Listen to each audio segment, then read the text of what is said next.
Hello and good morning everyone. I welcome you all at Uverse IAS. I hope everyone is doing well. So today is 3rd March 2025 and we are going to discuss important news and articles from The Hindu newspaper. So let's see the important topics which we are going to cover here today. But before moving ahead, for PDF join Telegram channel Eduverse IAS. ये Telegram channel है, इसकी link आपको description box में provided है, तो वहां पर आपको पूरे इस एनालिसिस की पीडीएफ प्रोवाइड की जाएगी। तो चलिए बढ़ते हैं आगे और देखते हैं हमारा आज का पहला आर्टिकल। फर्स्ट आर्टिकल है election commission to remove same voter ID numbers across state. Okay, इसमें ये इशू क्या है, ये पूरा कंटेंट क्या है, इसके बारे में अगर हम देखें, ऐसा होता है कि लाइक यहाँ पर आप हरियाणा से बिलोंग करते हैं, ठीक है, आप हरियाणा से हैं और हरियाणा का कोई एबीसी पर्सन है, एंड यहाँ पर उत्तर प्रदेश की बात करते हैं, उत्तर प्रदेश में यहाँ पर कोई पीक्यूआर पर्सन है, ठीक है, ये दो पर्सन है, इन दोनों का वोटर आईडी है और वोटर आईडी में जो नंबर है ना, वोटर आईडी नंबर है वो कैसा है आपका, सेम है। तो इस चीज को अब क्या किया जा रहा है, इलेक्शन कमीशन ने ये कहा है कि जितने भी सेम वोटर आईडी नंबर्स हैं अक्रॉस दी स्टेट्स, मतलब डिफरेंट स्टेट्स में कई बार ऐसा होता है, क्योंकि पहले क्या होता था, जो वोटर आईडी यहाँ पे बनाया जाता था, सारी चीजें होती थी, उसमें जो नंबरिंग ये सारी चीजें की जाती थी मैन्युअली की जाती थी। मैन्युअली मीन्स हम अपने हाथों से, जो भी यहाँ पर ऑफिसर्स होते थे, जो मतलब ये नंबर बनाते थे, सारी चीजें करते थे, तो मैन्युअली होता था, हाथों से टाइप किया जाता था नॉर्मली, ठीक है। इसकी वजह से यहाँ पर ये डिस्क्रिपेंसी हमें देखने को मिलती है, बट अब हम इसको पूरा डिजिटलाइज करने की कोशिश कर रहे हैं और ये कहा जा रहा है कि इस तरीके के जो वोटर आईडी नंबर्स हैं उनको हम रिमूव करेंगे। दूसरी चीज ये भी कहा जा रहा है कि इलेक्शन कमीशन ऑफ इंडिया ये कहती है कि हम क्या कर सकते हैं, जो वोटर आईडी है हम उसे लिंक कर सकते हैं from Aadhaar.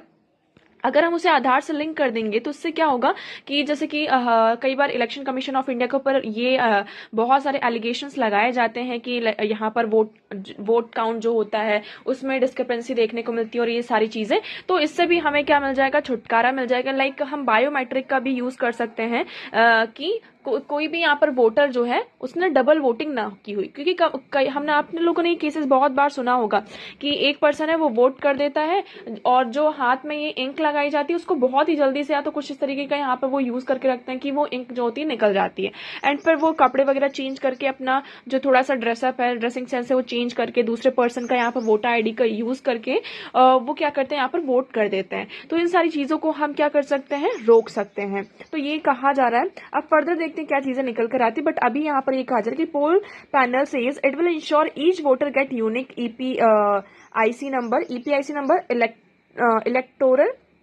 Electoral photo identity card, blame manual method employed early for duplication. तो इसमें ये कहा जा रहा है कि पहले क्या मैनुअली काम होता था, इसलिए हमें डुप्लीकेशन की चीजें देखने को मिल सकती है। तो अब इस चीज को हम क्या करेंगे, यहां से रिमूव करेंगे। I hope this part is clear and this article is clear to you here. Okay, next article is UK other nations will work on Ukraine deal Starmer. लोग सी, इस आर्टिकल में अभी ये कहा जा रहा है कि देखो यूके क्या कर रहा है, यूके एंड फ्रांस ये कह रहे हैं कि हम अपना एक ग्रुप बनाते हैं और डील लेके जाते हैं for Russia and Ukraine peace के लिए, और हमें इसमें यूएसए को इन्वॉल्व करने की नीड नहीं है। अब आप जब से यहाँ पर प्रेसिडेंट साहब जी आए हैं तब से आपने देखा हो कि यूएस में मतलब थोड़ा सा टाइट मॉनेटरी पॉलिसी, और जो यूएसए है क्या चाहता है, यूएसए यही चाहता है, यूएसए को मार्केट चाहिए, कोई भी कंट्री उसे मार्केट यहाँ पर चाहिए। तो यूएसए का कहना है कि यूके जो है, फ्रांस जो है, ये यूएस से यहाँ पर जो ऑयल है ये सारी चीजें परचेस नहीं कर रही, ये सारी चीजें हैं, तो हम आपकी हेल्प क्यों करें, ऑल दीज थिंग्स हियर। तो अभी यहाँ पर कुछ नहीं ज्यादा सच कुछ नहीं है, कि बस यही कहा जा रहा है कि UK and France they are like the UK will work with France and other countries to arrive at a peace deal between Ukraine and Russia at the present that to US president Donald Trump. This sequence of events are outlined by US Prime Minister Keir Starmer on Sunday, following unprecedented sense of Oval Office on Friday, where an argument erupted between Ukrainian President Zelensky and US President Donald Trump and Vice President JD Vance. तो अभी यहाँ पर ये कहा जा रहा है कि यूके, फ्रांस और अदर कंट्रीज यहाँ पर आएंगे और हम यूक्रेन और रशिया का जो पीस डील है इसको लेकर आएंगे, ठीक है। ये सारी चीजें होती। चलिए आगे बढ़ते हैं, नेक्स्ट हम मूव करते हैं। नेक्स्ट आर्टिकल है हमारा, ये बहुत अच्छा आर्टिकल है, इस आर्टिकल को हमने ऑलरेडी डिस्कस भी किया है। 3 लैंग्वेज डिबेट क्या है, उसमें हमारे जो स्टूडेंट्स हैं इनकी प्रॉब्लम क्या है, इस चीज को बहुत ही अच्छे से एनालाइज किया गया है। अब आप सभी को पता है कि हम बात करते हैं यहाँ पर थ्री लैंग्वेज फॉर्मूला क्या है, हमारी जो नेशनल एजुकेशन पॉलिसी 2020 है इसमें थ्री लैंग्वेज फॉर्मूला है। थ्री लैंग्वेज फॉर्मूला में क्या है, एक तो आपको क्या करना है, इंग्लिश को रखना है, ठीक है। आपको एक क्या कर सकते हैं, आप इंग्लिश रखिए जो मोड ऑफ कम्युनिकेशन है, और बच्चों को स्कूल में एक इंग्लिश रखिए और दो आपकी नेटिव लैंग्वेज रख लीजिए। ये स्टेट के ऊपर यहाँ पर छोड़ दिया है कि आप कौन सी लैंग्वेज यहाँ पर यूज करना चाहते हैं। मतलब बच्चों को यहाँ पर एक इंग्लिश तो सिखाना ही सिखाना है, उसके साथ साथ जो दो नेटिव लैंग्वेज है, आप अपने स्टेट की रीजनल लैंग्वेज ले लीजिए, आप हिंदी ले लीजिए, it is up to you. तो यहाँ पर ये थ्री लैंग्वेज फॉर्मूला आपका निकल कर आता है। अब इसका यहाँ पर जो बात करते हैं, विरोध करते हैं इसके अगेंस्ट में कौन है, तमिलनाडु। तमिलनाडु का ये कहना है कि यहाँ पर ये कुछ नहीं, ये हिंदी का इम्पोजिशन हमारे ऊपर हो रहा है। सदर्न स्टेट्स में थोड़ा सा ये प्रॉब्लम आता है ना, हिंदी का इशू बहुत ज्यादा आता है, तो दे आर सेइंग कि ये आप क्या करें, यहाँ पर बहुत ज्यादा इम्पोज कर रहे हैं। अब इस आर्टिकल में ये तो हुआ हमारा मेन कंटेक्स्ट, जिसकी वजह से हमें ये जो लैंग्वेज वाले आर्टिकल्स हैं वो पढ़ने पड़ रहे हैं। फर्स्ट, अब देखो, it in the rhetoric of partition politics surrounding the three language formula, unsurprisingly the most important stakeholder has been forgotten, the students। अब इस थ्री लैंग्वेज फॉर्मूला में सारी पॉलिटिकल पार्टीज बात करें कि ये ऐसा है वैसा है फलाना ढेमा का, लेकिन जो यहाँ पर मेन स्टेक होल्डर है कौन है, स्टूडेंट। इसको तो आप भूल ही गए। उनकी जो प्रायोरिटी है वो क्या सोच रहे हैं, उनको हम उनकी जो स्किल्स हम कैसे इंप्रूव कर सकते हैं, इस चीज को हमने ध्यान में ही नहीं रखा। First, it is a child who goes to public government school, no one else. यहाँ पर बच्चा जाता है, आप कोई पॉलिटिकल पार्टी का जो एमएलए एमपी है वो यहाँ पर स्कूल नहीं जा रहे पढ़ने के लिए कि उनको यहाँ पर हिंदी पढ़नी है, इंग्लिश पढ़नी है, या फिर कोई तमिल पढ़नी है, कोई भी कन्नड़ा, कोई भी लैंग्वेज यहाँ पर पढ़नी है, बच्चों को पढ़नी है। Okay, so who should be the very center of this debate? Students in public school form about 55% of school enrollment in Tamil Nadu. Children in private school, largely from the upper class, increasingly rely on supplemental learning beyond school hours. अब देखो, जो lower class की बात करते हैं, middle and lower class, ज्यादातर बच्चे कहाँ जाते हैं, आपके पब्लिक स्कूल में जाते हैं, और उनका जो रेशियो है वो 55% है इन तमिलनाडु। और जो अपर क्लास की बात करते हैं, अपर क्लास तो प्राइवेट स्कूल में जाते हैं और सप्लीमेंट उनको लर्निंग भी, स्कूल तो जाते ही जाते हैं, वो अलग से ट्यूशन जाते हैं, कोचिंग क्लासेस करते हैं, ठीक है, जो कि पब्लिक स्कूल के बच्चे अफोर्ड नहीं कर सकते हैं। First question is that here is the critical question is this: the learning three instead of two language essential to enable a child from public school to compete with other more privileged candidates in the job market and become a productive value adding citizen। अब हमारा main motive ये होना चाहिए कि public school, मतलब हम government schools की बात कर रहे हैं, वहां पर आप थ्री लैंग्वेज फॉर्मूला लेकर आए या फिर टू लैंग्वेज फॉर्मूला लेकर आए, दैट डजंट मीन एनीथिंग। हमारा बच्चा क्या गेन कर रहा है, क्या आप उसको इतना कैपेबल बना पा रहे हैं, चाहे आप जितने भी लैंग्वेज वहां पर यूज कर लो, हम उसकी बात नहीं कर रहे हैं, आप क्या यूज कर रहे हैं हम उसकी भी बात नहीं कर रहे हैं, आपका जो मन है आप वो करिए, लेकिन हमें यहाँ पर एक सब क्वेश्चन का आंसर दे दीजिए। क्या आपका बच्चा एक पब्लिक स्कूल से, हम जो बात करते हैं ना कि अरे ये तो गवर्नमेंट स्कूल का पढ़ा हुआ है, क्यों आती है ऐसी बातें, हमें ऐसा मतलब क्यों, थोड़ा इसको प्राइड के साथ बोलना चाहिए कि हाँ अरे आप गवर्नमेंट स्कूल से पढ़े हैं। हम ऐसा क्यों नहीं बोल पाते, क्योंकि वहां का जो इंफ्रास्ट्रक्चर होता है, टीचिंग जो स्टाइल होती है ऐसी होती है कि वहां का जो बच्चा होता है, पब्लिक स्कूल का बच्चा, इतना प्रोडक्टिव नहीं हो पाता, उसमें इतनी वैल्यू एडिंग नहीं हो पाती कि वो मार्केट में जो जॉब अवेलेबल है उतनी उसके पास स्किल्स हो।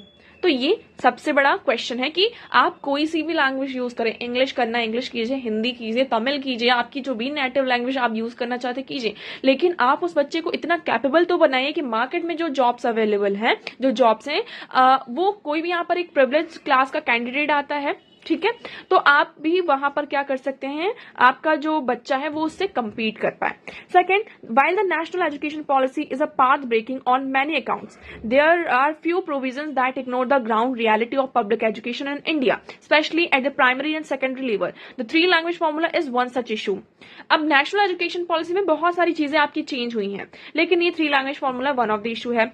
अब प्रॉब्लमेटिक हाइपोथेसिस यहाँ पर क्या किया जा रहा है, NP declares that compulsory learning of the three languages intended to improve the cognitive ability of the student। अब जो हमारी नेशनल एजुकेशन पॉलिसी है उन्होंने ये डिक्लेयर किया है, उन्होंने ये जो थ्री लैंग्वेज का जो लर्निंग कंपलसरी किया है, इसका मेन ऑब्जेक्टिव उन्होंने ये कहा है कि इससे जो स्टूडेंट की कॉग्निटिव एबिलिटी है, उनकी जो मोबिलिटी है एम्प्लॉयमेंट में और किसी भी उसमें, तो वो इंटीग्रेट कर पाएंगे। सपोज यहाँ पर साउथ का बच्चा है, आप उसमें 3 लैंग्वेज फॉर्मूला में सपोज हमने क्या किया, कोई भी स्टेट है, हम तमिलनाडु की ही बात करते हैं, तमिलनाडु स्टेट ने अपने स्कूल्स में क्या किया, इंग्लिश रखा, हिंदी रख दिया और उनकी जो तमिल लैंग्वेज है उसको रख दिया। ये हो गया आपका 3 लैंग्वेज फॉर्मूला। अब तमिल का कोई भी स्टूडेंट है, उसको हिंदी में आती है, इंग्लिश भी आती है और तमिल तो आती ही आती है। अब क्या करता है, अगर वो नदर्न स्टेट में कोई अच्छी जॉब मिल रही है, दिल्ली में उसको बहुत अच्छी जॉब मिल गई सपोज, ठीक है, तो उसको हिंदी, इंग्लिश, तमिल तीनों आती है, तो वो अच्छे से यहाँ पर इंटीग्रेट कर पाएगा। तो ये नेशनल एजुकेशन पॉलिसी का कहना है। अगर यहाँ पर कोई साउथ हम बात करते हैं, दिल्ली का कोई बच्चा है, यूपी का कोई बच्चा है, उसको भी हिंदी, इंग्लिश और वहां की जो भी नेटिव लैंग्वेज है वो आती, तो अगर वो सदर्न स्टेट में उसको कोई जॉब अपॉर्चुनिटी मिल रही है, कुछ भी है, तो उसको हिंदी और सपोज उसको साउथ की जो भी लैंग्वेज उसको नहीं आती, लेकिन वो हिंदी और इंग्लिश में तो है। अब यहाँ के भी बच्चों को हिंदी, इंग्लिश सारी चीजें आती, तो यहाँ पर एक इंटीग्रेशन हो पाएगा और मोबिलिटी को हम इंश्योर कर पाएंगे। ये नेशनल एजुकेशन पॉलिसी का कहना है। So language is a necessary tool for acquiring knowledge and for communication. तो लैंग्वेज की हम बात करते हैं, लेकिन जब से आर्टिफिशियल इंटेलिजेंस आपका आ गया है, हमारे पास नई नई टेक्नोलॉजी आ गई, तब से लैंग्वेज की अगर बात करें तो ये एक बैरियर नहीं है हमारे सामने, ठीक है ना। हम कहीं पर भी, हमारे पास इतने सारे टूल्स अवेलेबल हैं कि हम उसका यूज करके ये जो लैंग्वेज वाला इशू है इसको हम ऑटोमेटिकली क्या कर सकते हैं, रिजॉल्व कर सकते हैं। इवन अब स्कूल में भी हम स्मार्ट क्लास की बात कर रहे हैं, स्मार्टफोन की बात कर रहे हैं, जिसके थ्रू ये बहुत ही ज्यादा आपका एक्सेसिबल हो जाएगा। So in the year ahead this access will only get cheaper and better. There is of course indisputable evidence linking language skill with the cognitive ability, but none which establish that proficiency in more languages will proportionately improve cognitive ability. ठीक है, आपने ये बात तो कर ली कि हाँ language बहुत सारी आनी चाहिए, एक से ज्यादा लैंग्वेज आ रही, that is okay fine here, लेकिन आप ये किसी भी लैंग्वेज में प्रोफिशिएंट होना और एक कॉग्निटिव जो आपकी एबिलिटी इसको इंप्रूव करना, that is totally different thing here. Okay, third thing इसमें ये कहा जा रहा है कि, और ये यहाँ पर एक सर्वे से भी हमें ये पता चला है कि जब एक बच्चे को आप उसकी नेटिव लैंग्वेज में किसी भी चीज को एक्सप्लेन करते हो, आप उसे पढ़ाते हो, तो वो उसको ज्यादा समझ में आता है। अब देखिए हमारे बीच में कम्युनिकेशन हो रहा है, मैं यहाँ पर कुछ इंग्लिश के वर्ड्स यूज करती हूँ, कुछ हिंदी के वर्ड्स यूज करते हैं, हम यहाँ पर मिक्सचर है हमारा, है ना, इंग्लिश हम यूज कर रहे हैं। अब ये आर्टिकल तो पूरा इंग्लिश में लिखा हुआ है, मैंने आपको इसे एक्सप्लेन किया, हमारी जो नेटिव लैंग्वेज है उसमें एक्सप्लेन किया, तो बहुत सारे लोगों का, जैसे कि जो हिंदी में इसको देख रहे हैं, सुन रहे हैं, तो उनको ज्यादा अच्छे से समझ में आ रहा होगा कि हाँ इस पूरे आर्टिकल में है क्या, ठीक है। तो ये इस तरीके से चीजें हैं कि जब हम अपनी नेटिव लैंग्वेज में क्या करते हैं, किसी भी चीज को समझने की कोशिश करते हैं, तो वहां पर हम उस चीज को जल्दी से क्या कर सकते हैं, एब्जॉर्ब कर लेते हैं। So a third language will certainly enable better communication with a community that speaks that language. तो यही बात है कि थर्ड लैंग्वेज की अगर हम जो बात करें, तो इससे क्या होगा, कोई भी पर्सन अगर वो लैंग्वेज यूज करता है, बोलता है, तो वो बहुत ही अच्छा होगा। अब तमिल में बात करते हैं, तो तमिल में थम्बीज जो होते हैं बहुत ही जल्दी हिंदी को लर्न कर लेते हैं, बहुत जल्दी सीख जाते हैं और इंडियन आर्मी को ज्वाइन करते हैं और वहां पे बहुत ही फेमस भी हो जाते हैं। तमिलियन सेल्समैन को आप देखना, यहाँ पे महाराष्ट्र में जब वो महाराष्ट्र में जाते हैं और कुछ भी चीजों को सेल करते हैं, तो फ्लॉलेसली वो मराठी बोलते हैं, ठीक है। सो ये यहाँ पर ऐसा नहीं है कि कोई भी लैंग्वेज को सीखने में बहुत टाइम लगता है और सारी चीजें। थर्ड, यहाँ पे state is a primary education is pathetic. State की जो प्राइमरी एजुकेशन है वो बहुत ही ज्यादा पैथेटिक है। मतलब असर की यहाँ पर जो रिपोर्ट आई थी, जो प्रथम आपका एनजीओ है वो यहाँ पर सर्वे करते हैं, उसमें उन्होंने ये कहा कि 88% आप देखेंगे तमिल स्टूडेंट्स जो है उनकी जो बेसिक लिटरेसी प्रोफिशिएंसी है वो बहुत ही कम है। वो सेकंड क्लास का बच्चा यहाँ पर, अगर हम सेकंड क्लास तो बहुत छोटी क्लास हो गई, 5th ग्रेड का बच्चा यहाँ पर जो सेकंड क्लास की जो प्रॉब्लम्स है, जो आपकी जो रीडिंग एबिलिटी है वो उसको ही रीड नहीं कर पाता है, जो प्रॉब्लम्स है उसको सॉल्व नहीं कर पा रहा है 5th ग्रेड का बच्चा। सो यहाँ पर हमें इस पर ध्यान देने की जरूरत है, ना कि लैंग्वेज में। So the challenge is even greater with the second language English. Many top scoring students from English medium public schools struggle to adapt with transitioning to English medium instruction in college. हमने ये भी देखा कि तमिलनाडु में भी हमने ये देखा कि इंग्लिश मीडियम स्कूल्स हैं, सारी चीजें, लेकिन जब वो कॉलेज में जाते हैं और कॉलेज में यहाँ पर इंग्लिश मीडियम में इंस्ट्रक्शंस दिए जाते हैं, तो वो उस चीज को अडॉप्ट करने में बहुत ही ज्यादा स्ट्रगल करते हैं, ठीक है। सो फोकस ऑन हमारा टीचिंग पर होना चाहिए, ना कि लैंग्वेज पर। हाँ ठीक है, लैंग्वेज भी एक बहुत अच्छी चीज है, हम इस चीज को डिनाई नहीं कर रहे हैं, लेकिन ज्यादा से ज्यादा हमारा जो फोकस होना चाहिए that should be on teaching and learning, कि बच्चा यहाँ पर क्या लर्न कर रहा है, क्या गेन कर रहा है। अगर हम तमिलनाडु की बात करते हैं, तो तमिलनाडु में यहाँ पर 80 to 90% है ना, 80 to 90% जो बजट होता है वो जो मतलब एजुकेशन पे जो बजट जाता है तो उसका 80 to 90% जो टीचर्स की सैलरी है उसमें चला जाता है। पहली चीज तो ये इंफ्रास्ट्रक्चर वहां का बहुत ही ज्यादा सफर करता है। अगर हम थर्ड लैंग्वेज को, मतलब ये कहना कि अगर हम थर्ड लैंग्वेज को इंक्लूड करते हैं तो उसके लिए टीचर्स चाहिए, और टीचर चाहिए तो फिर वो जो भी अब इंफ्रास्ट्रक्चर के लिए फंड्स अवेलेबल है तो उन टीचर की सैलरी में चला जाएगा, बस काम खत्म यहाँ पर।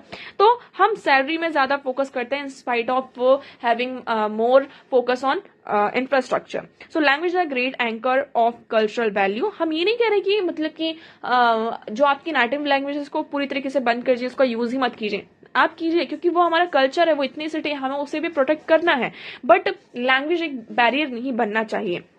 सो education should lead to a choice, gainful employment opportunity. हमारा एजुकेशन ऐसा होना चाहिए कि हम कहीं पर भी जाएं तो हमें एक जो भी हमारे पास स्किल है और जॉब जो है उनके बीच में कोई भी डिस्क्रिमिनेशन ना हो, हमें यहाँ पर मतलब गैप देखने को ना मिले। ये चीज यहाँ पर हमारी लैंग्वेज एजुकेशन में होनी चाहिए। सो जैसे कि अभी भी हमें पता है कि हमारे बहुत सारे सेंट्रल जितने भी एग्जाम्स होते हैं उसमें जो ऑफिशियल लैंग्वेज है दैट इज इंग्लिश। और तमिलनाडु के स्टूडेंट्स को आपने देखा होगा कि नेशनल लेवल पर जितने भी एग्जाम्स होते हैं उन्होंने प्रोफिशिएंसी पाई है और वो बहुत ही अच्छा यहाँ पे परफॉर्म करते हैं। ठीक है, तो यहाँ पर सबसे बड़ा जो प्रॉब्लम है that is political culture and child development. So the right और wrong of the ruling parties politics on the issue is not the subject of this article, but it is important to acknowledge from a child development perspective, that is it is two front political battle. अभी that is one, stop Hindi imposition on the state, and two, fighting to the retain the robust status of English nationally. अब इसमें ये एक दो चीजें आ रही हैं क्या, पॉलिटिकल पार्टी का ये है लाइक आप हिंदी को इम्पोज कर रहे हैं हमारे ऊपर, दूसरा यहाँ पर हम इंग्लिश को नेशनली क्या कर रहे हैं, बना रहे हैं स्टेटस, एक रोबस्ट स्टेटस को रिटेन करने की कोशिश कर रहे हैं। क्योंकि देखो अगर इंग्लिश आती तो आप किसी दूसरी कंट्री में भी जाते तो वहां भी आप क्या कर सकते हैं, वहां पर इंटीग्रेट कर पाते हैं। तो ये यहाँ पर सारी चीजें आ रही। आई होप आपको ये आर्टिकल यहाँ पर क्लियर होगा। नाउ नेक्स्ट मूव करते हैं। The next article is toon trouble. Toon trouble, what is this toon trouble? Toon, इसको आप कर लीजिए कार्टून, तब आपको समझ में आएगा ये किसके बारे में आर्टिकल है। तो इसमें कुछ नहीं, बस आपको इतना ध्यान रखना है। आप सभी को पता होगा कि यूएसए से यहाँ पर कुछ जो माइग्रेंट स्टूडेंट्स है वो सारी चीजें है ना, जिनको हमने ये आर्टिकल डिस्कस किया था कि फेक जो आपके ब्रोकर्स होते हैं है ना, तो वो क्या करते हैं यहाँ पर, ब्रोकर्स इस टाइप के होते हैं, एजेंट्स बोलेंगे, नॉट ब्रोकर्स, यहाँ पर मुझे वर्ड याद नहीं आ रहा था। यहाँ पर जो एजेंट्स होते हैं तो ये कहते हैं ना कि यूएसए में आपको इतने लाख का पैकेज मिलेगा, ये सारी चीजें हैं, इस तरीके की जॉब है, वहां ले जाकर और उनसे कुछ और ही काम करवाते हैं। तो ये फिर जितने भी माइग्रेंट्स इमिग्रेंट्स है ये वापस आए इंडिया में। तो यहाँ पर क्या हुआ, विक्रांता ग्रुप, आई गेस, हाँ विक्रांतन प्लस, इन्होंने अपनी मैगजीन में एक कार्टून को वो किया। उस कार्टून में क्या था, हमारे जो प्राइम मिनिस्टर नरेंद्र मोदी जी थे उनके हाथों में हथकड़ियां ऐसे लगी होती, मतलब चेन थी, और यहाँ पर डोनाल्ड ट्रम्प साहब जी बैठ के हंस रहे थे। तो उन्होंने ऐसा इशू किया। तो जो हमारी जो ministry of information and broadcasting है उन्होंने डायरेक्ट किया कि ये जो कार्टून फीचर किया गया है तमिल मैगजीन में, इसको क्या किया जाए, आपका रिमूव किया जाए, ये ऑर्डर दिया। ठीक है, और 15 फेब से जो विक्रांता प्लस मतलब उनका जो वेबसाइट है उसको भी ब्लॉक कर दिया गया है, उसको भी कोई भी एक्सेस नहीं कर पा रहा है। तो इस आर्टिकल में मतलब यही है कि आप क्या करना चाहते हैं। ये तो इल ट्रीटमेंट हुआ एक तरीके से, है ना, मतलब कि आप हमारे साथ क्या कर रहे हैं, हमारा जो freedom of speech and expression है इसको यहाँ पर वॉलेट कर रहे हैं। हाँ, आप ऐसी चीजें कर सकते हैं, आप रिमूव कर सकते हैं इस तरीके की चीजों को डायरेक्ट कर सकते हैं, गवर्नमेंट कर सकती है, बट इतना फ्रिक्वेंटली इस तरीके की जो पावर्स इसका यूज करेंगे तो उसका जो लेजिटिमेसी है वो यहाँ पर नहीं रहेगी। तो ये सारी चीजें हैं। तो अब इसमें ये थोड़ा सा डाउटफुल ये कहा जा रहा है that here you will see that section 69 of the information technology act empowers the government to block content on a specified ground, including the interest of friendly relation with foreign state or public order or preventing incitement to the commission of a cognizable offense। अब देखो 69A ये बात करता है कि हम किसी भी कंटेंट को ब्लॉक कर सकते हैं। क्या क्या ग्राउंड पर, कि हमें किसी फॉरेन स्टेट के साथ यहाँ पर हमारे जो फ्रेंडली रिलेशन है उसको स्टैब्लिश करना है। तो मतलब कोई भी कंट्री है तो उसका जो कार्टून है और इंडिया का जो कार्टून है उस तरीके को उसको ऐसा ना बनाया जाए कि उनको बुरा लगे, ठीक है, और वो उस चीज से नाराज हो जाए कुछ भी। तो फ्रेंडली रिलेशन को स्टैब्लिश करने के लिए दूसरी चीज में कहा जा रहा है कि कोई भी यहाँ पर जो इंसाइटमेंट है पब्लिक ऑर्डर इस चीज को मेंटेन करने के लिए, लेकिन आपने किस ग्राउंड पर किया है यहाँ पर ब्लॉक, ये अभी तक पब्लिक में नहीं आया है। ये मतलब क्वेश्चनिंग की गई है कि आपने किस बेसिस पर किया है, ये हमारे सामने अभी आया ही नहीं है. How an order pass in the exercise was a statutory power can be deemed a secret and an explainable even in many times like the present when taking offense is a national pastime as well as a reason for several chief ministers to unleash the police on their dictators cartoon or to enjoy greater immunity than written words. तो यहाँ पर हमने ये भी देखा, past time भी हमने देखा कि जब हम कार्टून्स को वो करते हैं तो उसको लोग ज्यादा इंजॉय करते हैं, ज्यादा उस पर फोकस करते हैं वर्ड्स के कंपैरिजन में. तो ये सारी चीजें अब फर्दर इसमें देखते हैं क्या निकल कर आता है. So the centre would do well to reserve blocking order soon. तो यहाँ पर ये कहा जा रहा है कि अभी इन्होंने कहा कि हम इसके अगेंस्ट में जाएंगे, मतलब ये जो ग्रुप है, कंपनी है, उन्होंने डिसाइड किया कि वो लीगल स्टेप्स लेंगे, इस ऑर्डर को चैलेंज करेंगे. ठीक है. The power to block content और टू बी यूज स्पैंगली. ये किसी भी कंटेंट को ब्लॉक करने की जो पावर है वो कम करना चाहिए. आप हर कभी किसी कुछ भी आ रहा है, आप अपने इस पावर को यूज कर रहे हैं. Mainly to combat offensive content. अब इसका यूज कहाँ करना चाहिए, लाइक जैसे कि offensive content like hate speech है, इंसाइटमेंट ऑफ वॉयलेंस हो रहा है, चाइल्ड पोर्नोग्राफी है. बट इन जगह पर हम ऐसा देखने को नहीं मिल रहा है. कहीं पर भी पॉलिटिकल डिमांड आ जाती है, हम ऐसी चीजें करने लगते हैं पॉलिटिकल पार्टी की, तो वहां पर आप इस पावर का क्या कर रहे हैं, यूज कर रहे हैं, इन स्पाइट ऑफ यूजिंग जहां पर उसका मेनली यूज करना चाहिए. I hope this one is clear. Okay, now next article, long roots. अब देखो, ये आर्टिकल बहुत ही, हम कह सकते हैं अच्छा आर्टिकल है. जिसको पसंद आए तो उसके लिए अच्छा ही है, नहीं पसंद आता तो नहीं अच्छा है. बट ये हमारे लिए इंपॉर्टेंट हो जाता है. इसमें हम बात कर रहे हैं किसकी, जो हमारा जेंडर गैप है, जेंडर गैप. ओके, इस चीज की बात कर रहे हैं जो हमारी सोसाइटी में हमें यहाँ पर 76 ईयर्स होने वाले हैं. 76 ईयर्स यहाँ पर हो चुके हैं, 75 साल से ज्यादा आजादी को हो चुके हैं. लेकिन अगर हम बात करते हैं पेट्रियार्की की, वो अभी भी इंडिया में एग्जिस्ट कर रही है. ठीक है. तो हम हमारी सोसाइटी में बात करते हैं, हमारे गवर्नमेंट सिस्टम में बात करते हैं कि वुमेन का पार्टिसिपेशन क्या होना चाहिए, ज्यादा से ज्यादा होना चाहिए. बात करते हैं बहुत अच्छे से कि जुडिशरी हो या फिर पार्लियामेंट है, कोई भी सेक्टर है, गवर्नमेंट सेक्टर है, प्राइवेट सेक्टर है, वहां पर वुमेन का पार्टिसिपेशन होना चाहिए. एंड हो भी रहा है एक हद तक. ठीक है. लेकिन अभी यहाँ पर क्या हुआ है, सुप्रीम कोर्ट की बात करते हैं. जुडिशरी में तो अगर हम बात करते हैं तो वुमेन का जो पार्टिसिपेशन रेट है वो बहुत ही ज्यादा लो है. सुप्रीम कोर्ट में भी आप देख लीजिए, सुप्रीम कोर्ट में अगर हम बात करते हैं, आज तक कोई भी चीफ जस्टिस वुमेन नहीं रही. 34 सीट्स हैं हमारे सुप्रीम कोर्ट में, लेकिन उसमें से जो वुमेन की बात करते हैं उसमें से एक या दो सीट्स मतलब आपकी उसमें वुमेन आपको जज दिखाई देती हैं. अभी हाल ही फिलहाल में मध्य प्रदेश की बात है, वहां पर जो 2 जजेस थी वो फीमेल थी. ठीक है. और उनको यहाँ पर क्या कर दिया गया है, ये कहते हुए कि मतलब उनको रीइंस्टेट कर दिया गया है, ये कहते हुए कि वो इनएफिशिएंट है. सिर्फ विमेन ही इनएफिशिएंट हो सकती है क्या, मेल यहाँ पर इनएफिशिएंट नहीं हो सकते, क्या वो हमेशा सही काम करते हैं, इसमें ये क्वेश्चन उठाएगा.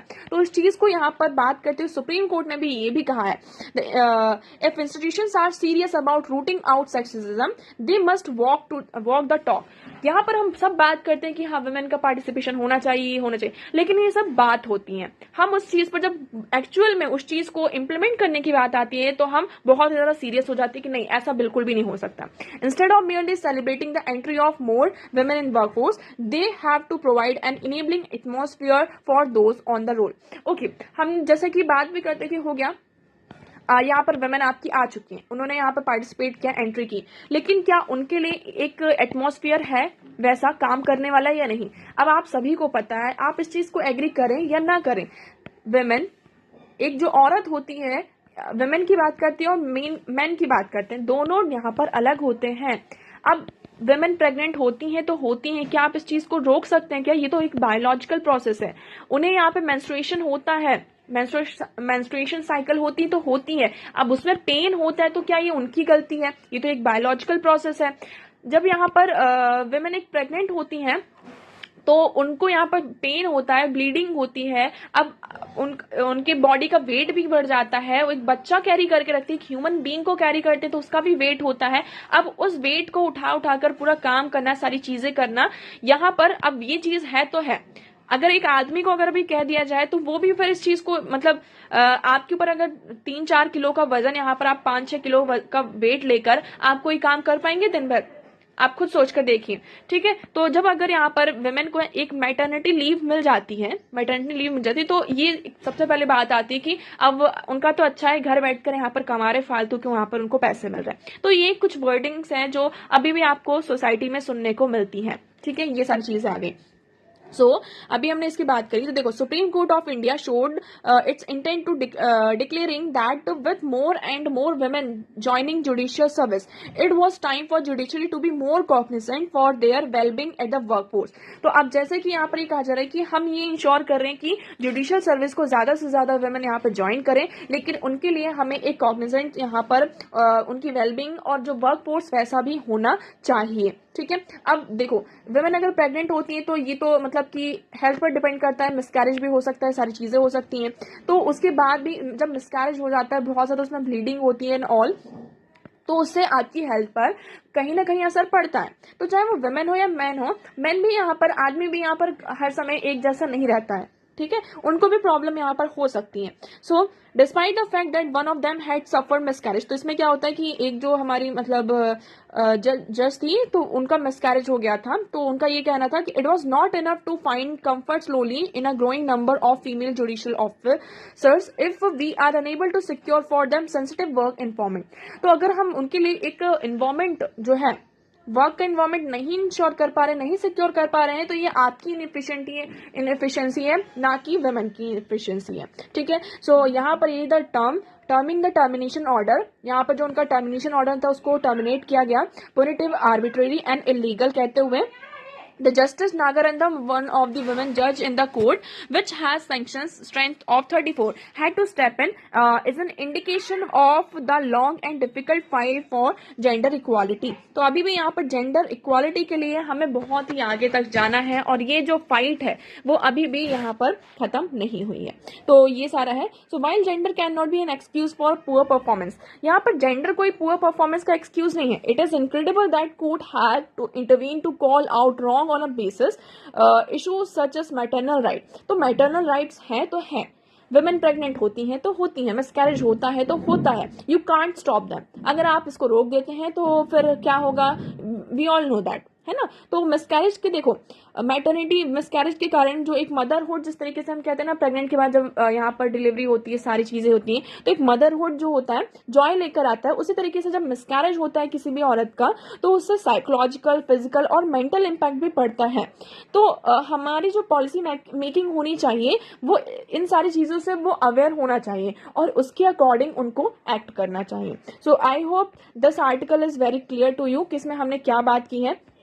तो आप देख सकते हैं, देखो हम मैटरनिटी बेनिफिट की बात कर लेते हैं। 1961 का एक्ट था, फिर इसको 2017 में क्या किया गया, आपका अमेंड भी किया गया है। तो इसमें मैटरनिटी बेनिफिट प्रोवाइड किए जाते हैं, मतलब कि जितने भी वुमेन एम्प्लॉयज हैं, अगर वो प्रेग्नेंट होती हैं तो उनके लिए क्या क्या यहाँ पर, जैसे कि मैटरनिटी लीव यहाँ पर दी जाती है। ओके, तो हम पहले जो हमारा मेन है 2017 में इसको अमेंड किया गया था, तो 1961 का अमेंड होता है। एप्लीकेबिलिटी की बात करते हैं। सो Maternity Benefit Act applies to all women employed in private companies, government job, mines, plantation, factories, organization within 10 or more than employ. मतलब आपका कोई भी ऐसा ऑर्गेनाइजेशन है जहां पर 10 और उससे ज्यादा एम्प्लॉयज हैं, तो उस कंपनी में, उस जगह पर, उस प्लेस पर आपका ये जो मैटरनिटी बेनिफिट एक्ट है वो अप्लाई होता है। It does not apply to self employed women.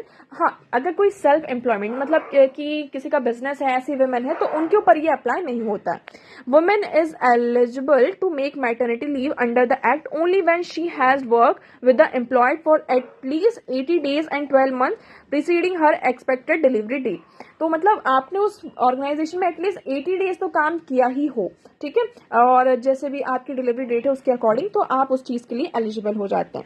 इसको फिर यहाँ पर रूल्स में क्या है, जो एक्सटेंडेड, जो पहले क्या था, बायोलॉजिकल मदर अब यहाँ पर 26 वीक्स तक का क्या पेड लीव यहाँ पर ले सकती हैं। For first and second child it is 26 week with the option of commence to 8 weeks prior to the expected delivery date। तो ये यहाँ पर हो, पहले क्या था 12 वीक्स था, अब इसको मतलब कि वो करके अब थोड़ा सा इंक्रीज कर दिया गया है। अब ये कहा जा रहा है कि हम एडॉप्टिव एंड कमिश्निंग मदर्स भी यहाँ पर लेकर आएंगे। वर्क फ्रॉम होम का प्रोविजन भी प्रोवाइड किया गया, like women can work from home after the expiring of 26 weeks of leave. Suppose यहाँ पर आपका 26 वीक का जो लीव पीरियड था वो ओवर हो चुका है, एक्सपायर हो चुका है, उसके बाद आप क्या कर सकते हैं, यहाँ पर वर्क फ्रॉम होम का भी प्रोविजन रखा है कि हाँ उसके बाद भी आप वर्क फ्रॉम होम कर सकती हैं। तो ये एक म्यूचुअल एग्रीमेंट होना चाहिए between the employer and employ.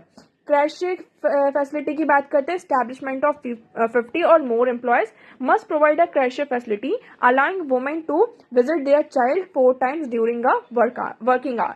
Suppose यहाँ पर अभी तो देखो डिलीवरी हो गई, दैट इज ओके फाइन, आपने यहाँ पर जो छुट्टियां थी उसको भी वो कर लिया, लेकिन इसके बाद बच्चा तो छोटा है ना, तो वर्किंग आवर में ये कहा जाता है कि आप 4 times मतलब वर्किंग आवर में 4 times आप बच्चे को यहाँ पर क्या कर सकते हैं, देख सकते हैं, उसको विजिट कर सकते हैं। ठीक है, मिसकैरेज होता है और मेडिकल टर्मिनेशन पर यहाँ पर women is entitled to 6 weeks of leave. अगर मिसकैरेज हो जाता है तो उनको 6 week का लीव यहाँ पर प्रोवाइड किया जाता है। तो ये पूरा यहाँ पर आपका अमेंडमेंट किया गया था 2017 के एक्ट में। आई hope this one is clear. चलिए नेक्स्ट मूव करते हैं। So the next article here is in a first private US spacecraft land upright on lunar surface. तो देखो यहाँ पर इस आर्टिकल में क्या डिस्कस किया गया है कि यूएस की एक कंपनी है, प्राइवेट कंपनी है, तो उन्होंने नासा के साथ क्या किया, कोलैबोरेट किया और उनका ये लूनार मतलब कि ये स्पेसक्राफ्ट था उसको सक्सेसफुली जो लूनार सरफेस है वहां पर लैंड करवा दिया। तो इस आर्टिकल से हमें क्या सीखने को मिलता है, प्राइवेट और जो पब्लिक की पार्टनरशिप होना बहुत ही ज़्यादा इंपॉर्टेंट है। ठीक है, तभी हम हमारा जो स्पेस सेक्टर है इसको यहाँ पर क्या कर सकते हैं, इसमें ग्रोथ ला सकते हैं। इसरो हमारा बहुत अच्छा काम कर रहा है, उसमें हम उस चीज़ को डिनाई नहीं कर सकते, लेकिन इस चीज़ में जब तक प्राइवेट प्लेयर नहीं आएंगे तब तक हम और ज़्यादा जो हमारा एक पेस है हम उसमें पेस को आगे नहीं बढ़ा पाएंगे। जो स्पीड होनी चाहिए है ना किसी भी मतलब कि मिशन को करने की, उस चीज़ को हम जल्दी नहीं कर पाएंगे। तो इस आर्टिकल में सिर्फ इतना ही है। तो इसमें इसको हिप्पोटामस बोला गया, hippopotamus. So the golden lunar about the size of hippopotamus launched on January 15 on SpaceX Falcon 9, जो यहाँ पर SpaceX Falcon 9 है उसके रॉकेट से यहाँ पर 15 जैन को यहाँ पर क्या किया था, आपका लॉन्च किया गया था और उन्होंने क्या किया, मून पर सक्सेसफुली लैंड किया है और पिक्चर्स वगैरह भी यहाँ पर शेयर की हैं। तो ये पूरा यहाँ पर आपका हो जाता है। So I hope this article is clear. So आज की न्यूज़पेपर में देखिए इतने ही आर्टिकल से आई होप आपको सारी चीज़ें क्लियर होंगी, बट स्टिल अगर आपको कोई भी डाउट लगता है तो you can ask in comment section. आज का वीडियो कैसा लगा एक बार कॉमेंट सेक्शन में जरूर बताएगा। अगर वीडियो पसंद आया हो तो उसे लाइक करना, चैनल को सब्सक्राइब एंड शेयर करना ना भूलें। So that's for all today. Thank you so much for discussion.